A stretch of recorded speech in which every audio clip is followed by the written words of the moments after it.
And I'm very adamant about this too. Yeah. I could go lower. Well, I did. Nice. I did go lower, and I went a 1.5. This book is a nominee for Worst Book of the Year, folks. It sucks ass. It's so bad. It's bad. It's so bad. I just am like, I was writing out my rating and I'm like, I bet you she's going to think that I gave this like a 3.5 and I have all these nice things to say. And I got one like. I have one like.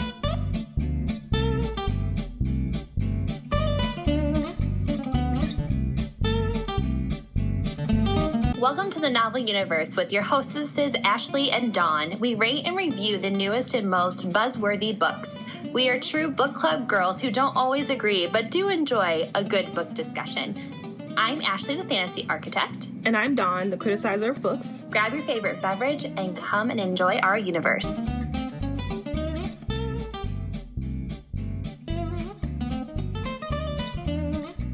Hey everybody, and welcome back to the Novel Universe with your hosts Dawn and Ashley. And today we are rating and reviewing Book of Night by Holly Black.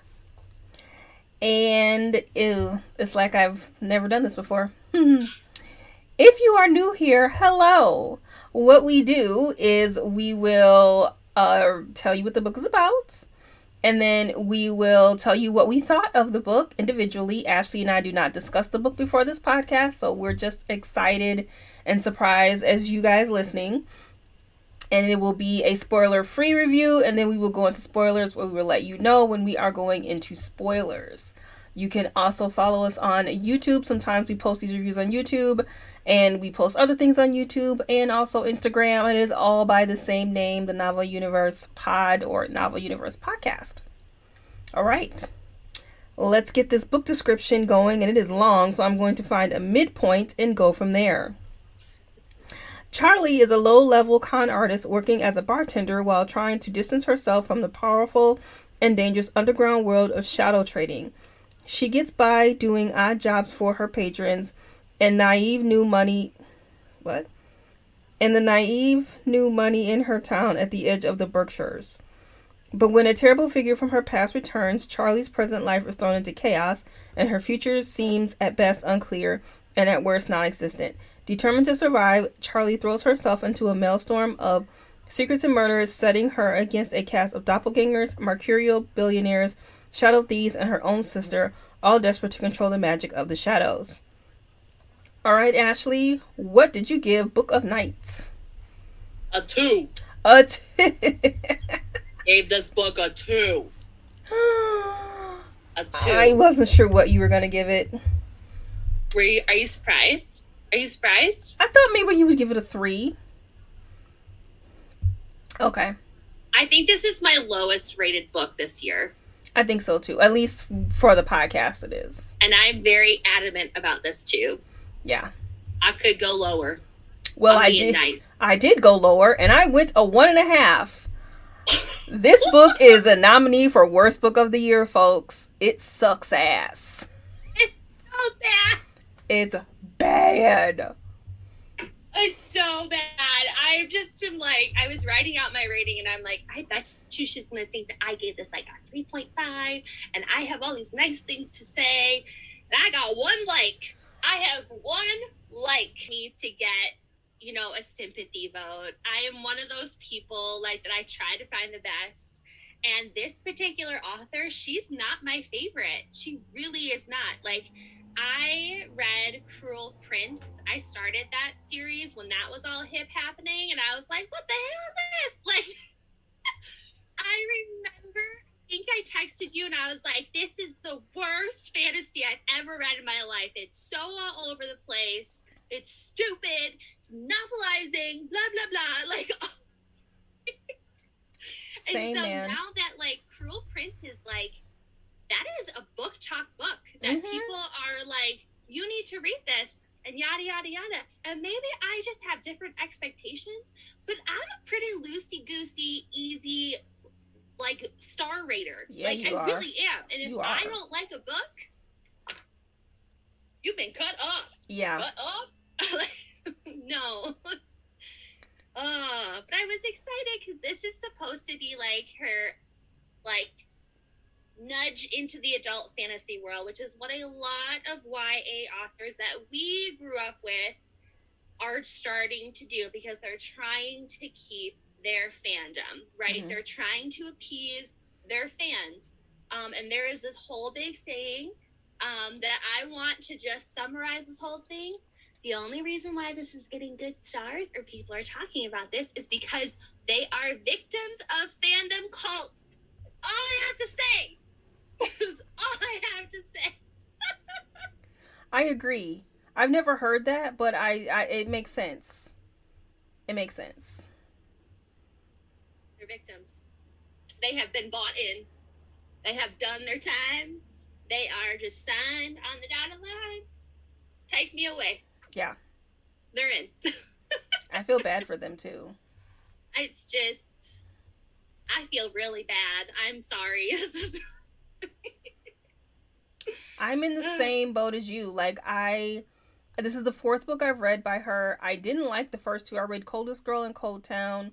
I read the book that she did with Cassandra Clare, that middle grade book. I stood in line at ALA for Cool Prince. Actually, I didn't stand in line. They were giving the book away at like 3 o'clock, and I stood there and waited in front of the publisher's booth. And the woman finally got tired of me waiting, so she just gave me the book because there was only one copy left.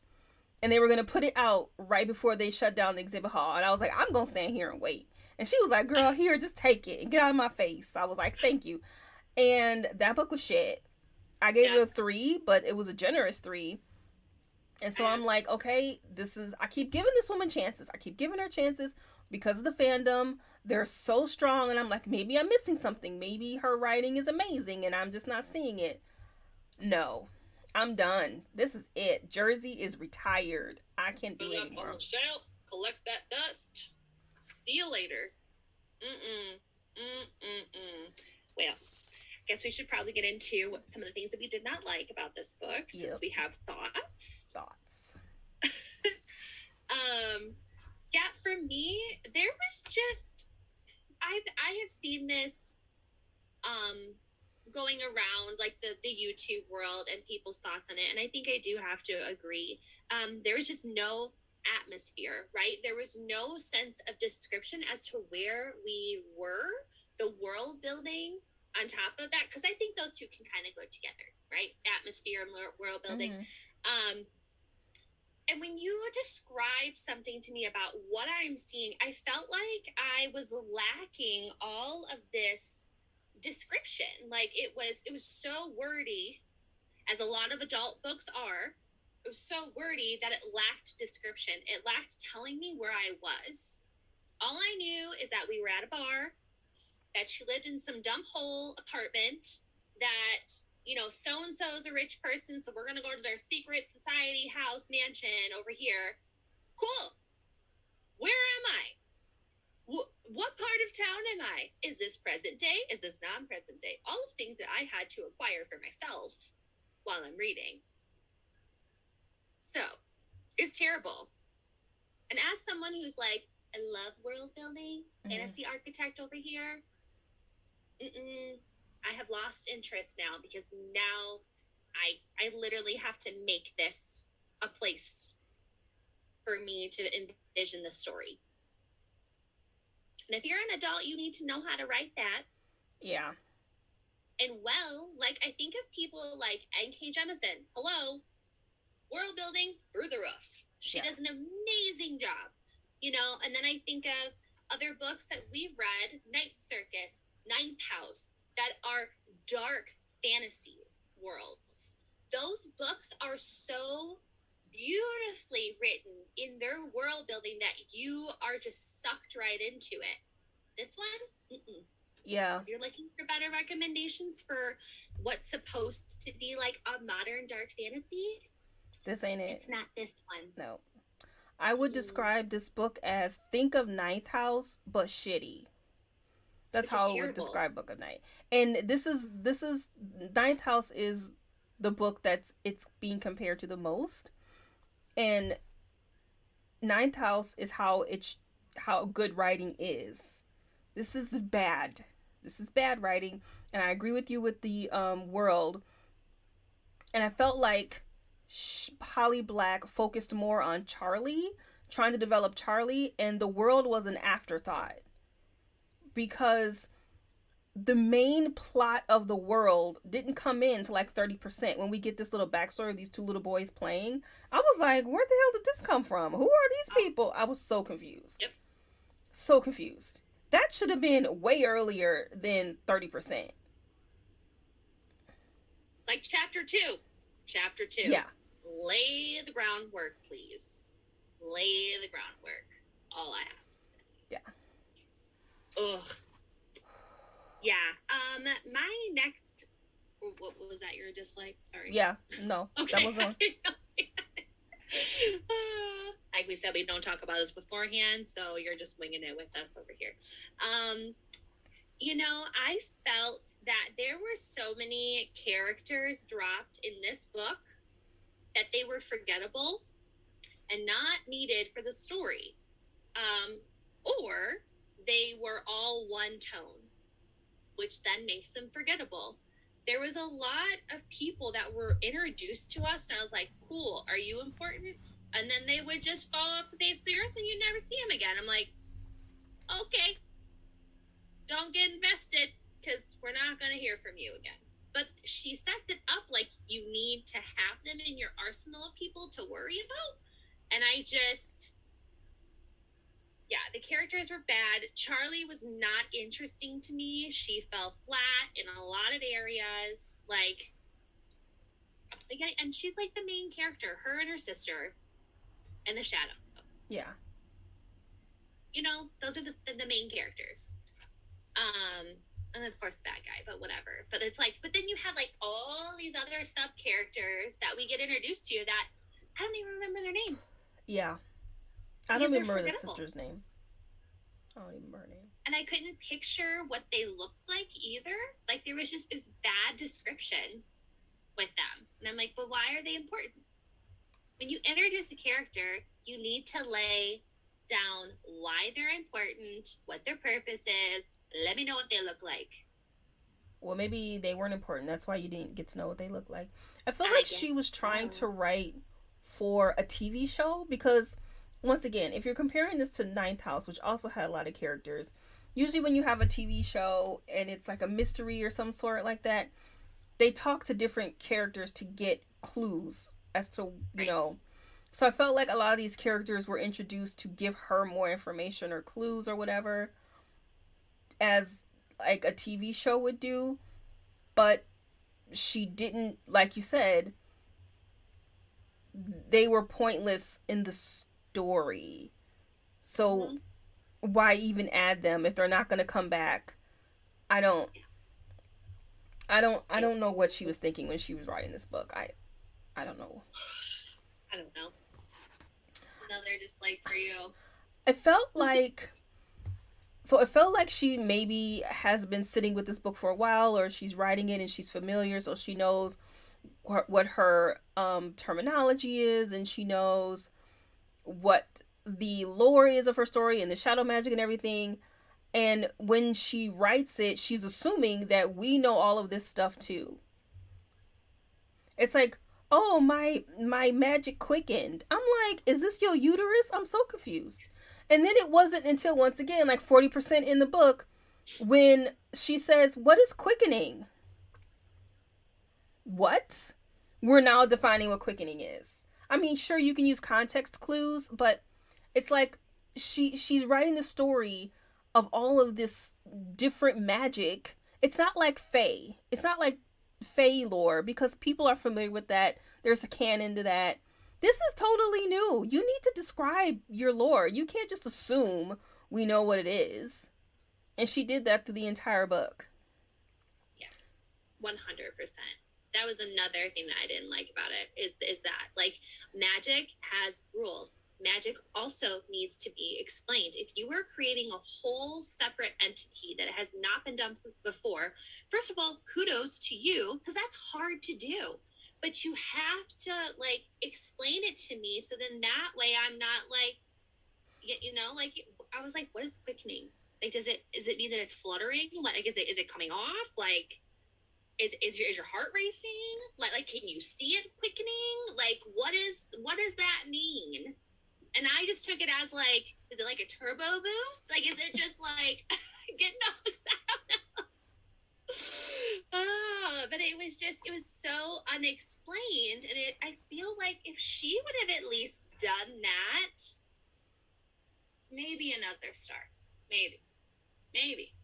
You know, I wouldn't have so much qualms with it because it is such a separate entity, right? Like, she's trying to create this, you know, modern day fantasy, this whole secret society thing, this whole thing with shadows.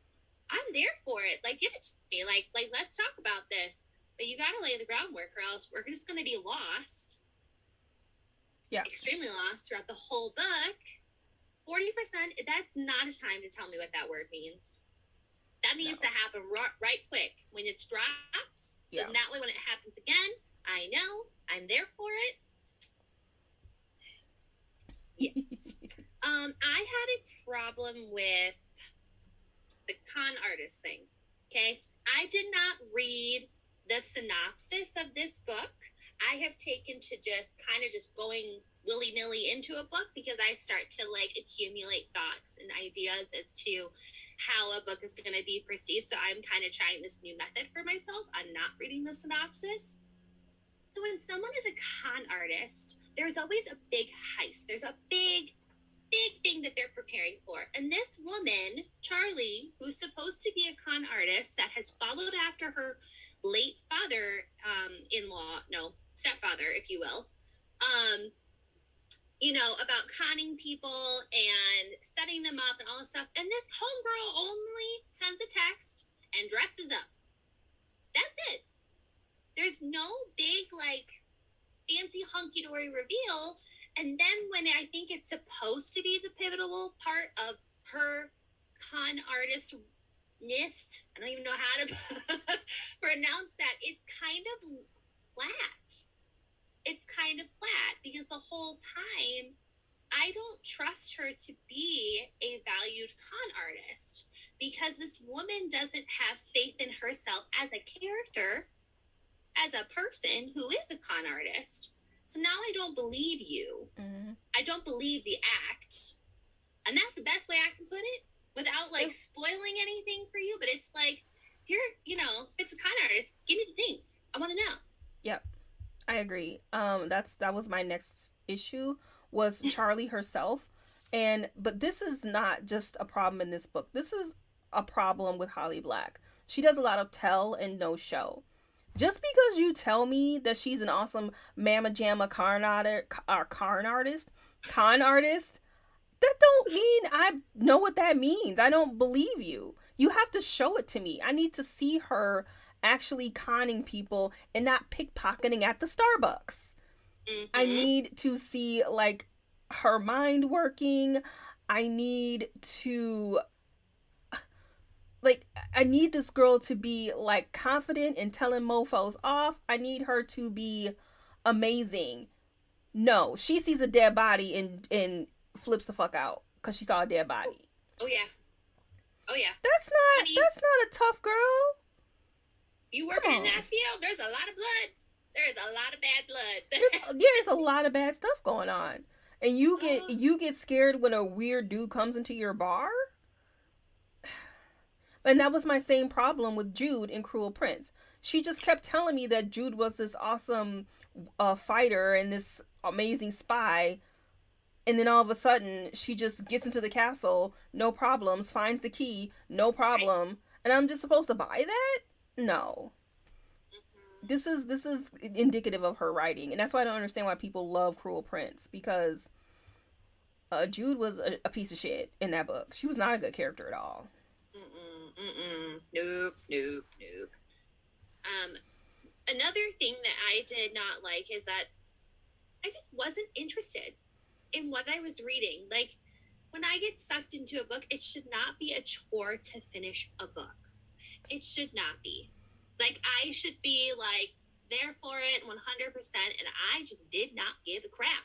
if they made it or didn't make it. I didn't give a crap about Vince. I didn't give a crap about her sister. Like, I just and the whole thing about her and her stepfather or whatever it was, like, okay, like, I get it. Like, I'll be there for that. That's fine. But the rest of it was just, there wasn't enough to keep you excited about what was going to happen in this book. And even when there is like the big ending, the big reveal, the fact that there's blights trying to take over the world and like all of this stuff, it's like, I don't care. I don't care, because it seems like the magic has not been it hasn't been around long enough. This whole idea about the shadows, you know, and their powers and what they could do and what they can't do, what it means to be a glow mist, and all of these, you know, people who can basically control their shadows and all this other stuff. Like, it seems like a new development. Like, we just got iPhones for the first time and no one knows how to use it. Yeah. So, yeah. Do you have anything else that you did not like? Let me look at my notes. No, I think you covered everything. I honestly didn't like anything about this book. Okay. I didn't like anything. That's why I gave it a 1.5. I'll say why the half in the like section, but okay. I did have a couple nitpicks. I have one nitpick. Okay. It's nitpicking time. It's nitpicking time. My nitpick is, what the hell was that ending? What? How was that a nitpick? That should be a major point. That's not a nitpick. It's a nitpick with like 100 exclamation marks. Yes, because maybe some people are excited about it, and no.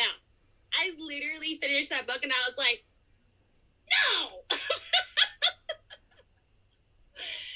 Anyway, we can move on to our like section now. I got we nitpicks. Can talk about that. I got nitpicks. Oh, you do? Yes. Okay, come on, John. Okay. The first one is, why was it set in the future? It was set a couple years into the future. That didn't come back. That wasn't important. It wasn't part of the plot. Secondly, why was this an adult book? Adult books they have themes and symbolism and dynamic characters.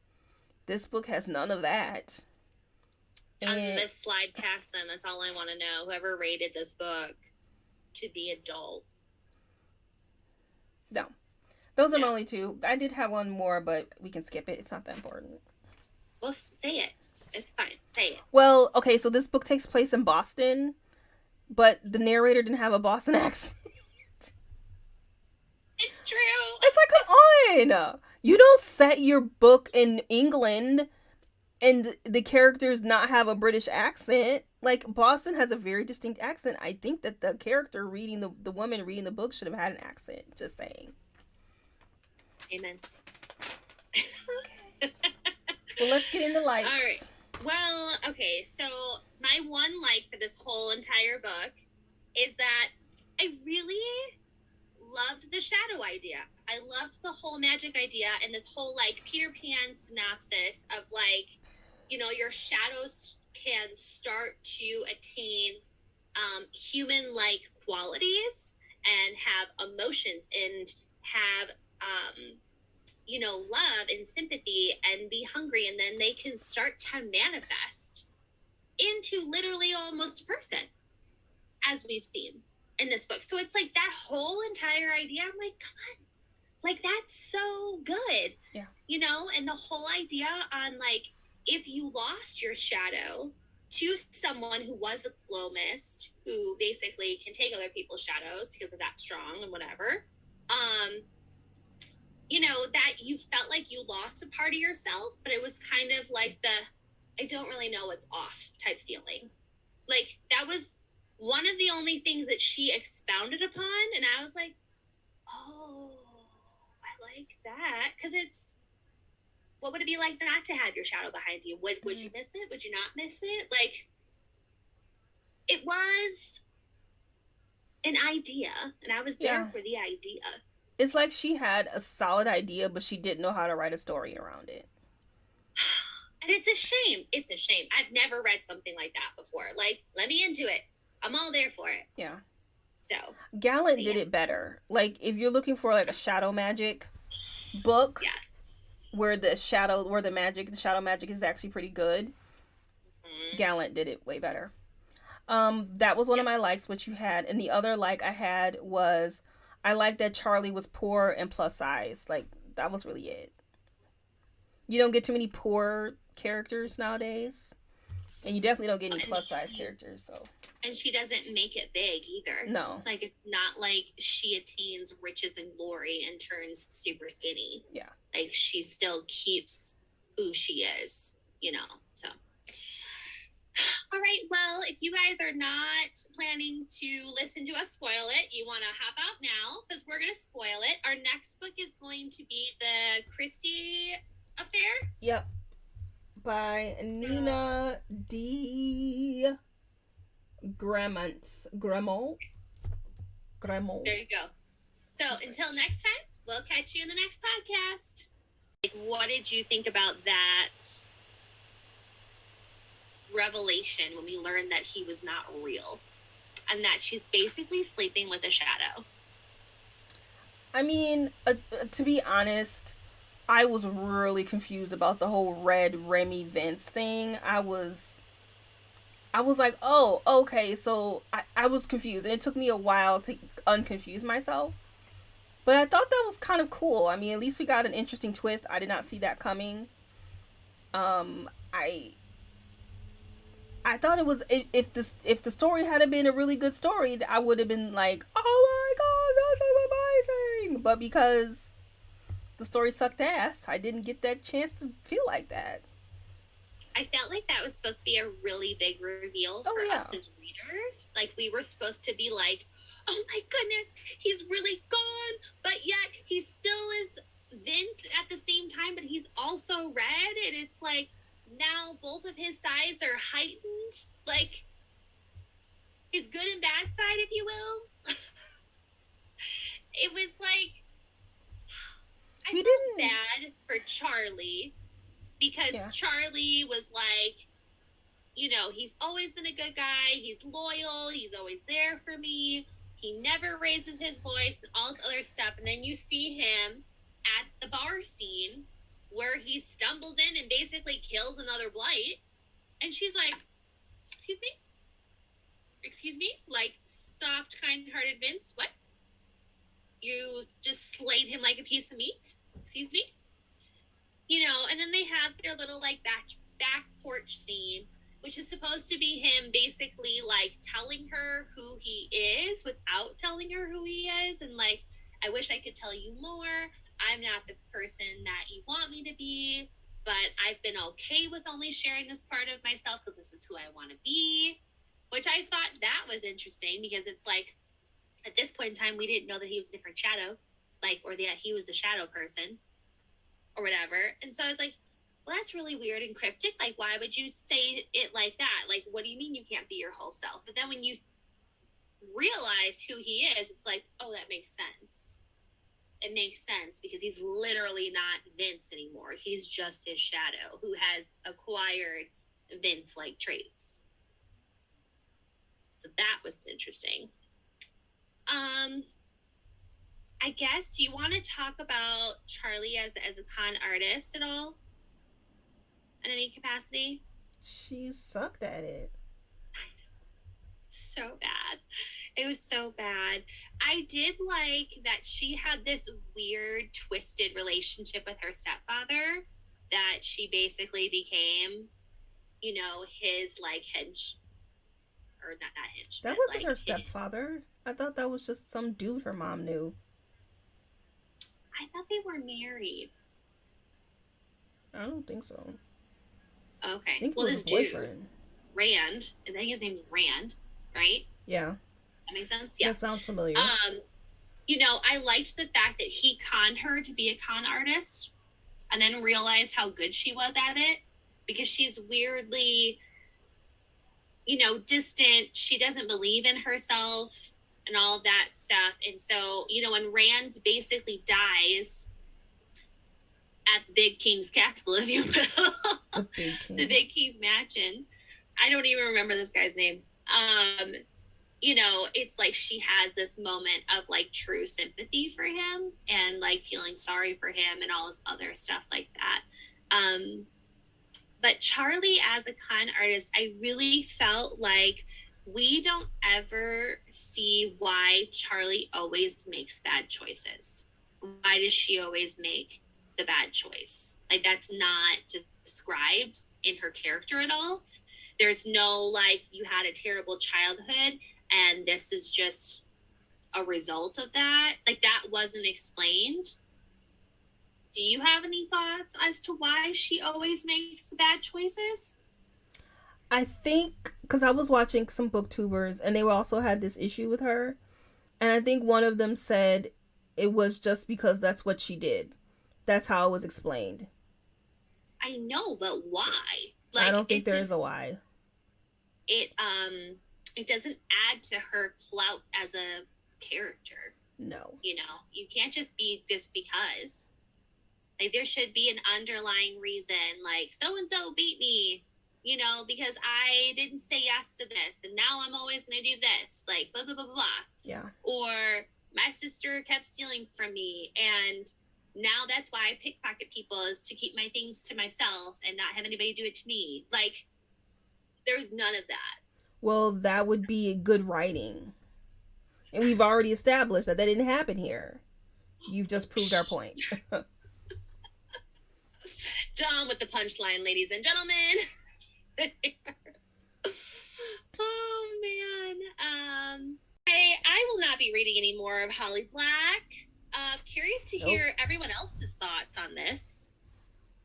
If like, did you like it? Anything like Goodreads, people didn't like it. Oh, I feel bad. I want to just go to Barnes and Nobles and rip it off the book table. Say, don't read this. Oh, it's so bad. She has a display and everything. Oh, wow. It's just... Anyway. That's all I have to spoil about, because that's essentially all I really wanted to talk about. That was pathetic. It was sad. This is probably our shortest podcast ever. But we love you guys that join us in the universe and that hang in there with us in our crazy book talks that we have. Very rarely do Dawn and I agree on book ratings. Very rarely. And this was pretty darn close. So we hope that you guys will join us next time as we read The Christie Affair by Nina de Gramont. Nina de Gramont. Yeah. Is that how you say it? That's how I'm going to say it. This book has been buzzing. So we've had 2 friends read it, and I'm excited for us to read it as well. Or who knows, maybe we'll do a Katie Roberts book next. Yeah. Or Kate Roberts book next. Instead. So anyway, we hope you guys enjoy this podcast. Until next time, we'll catch you in the next podcast. Bye-bye.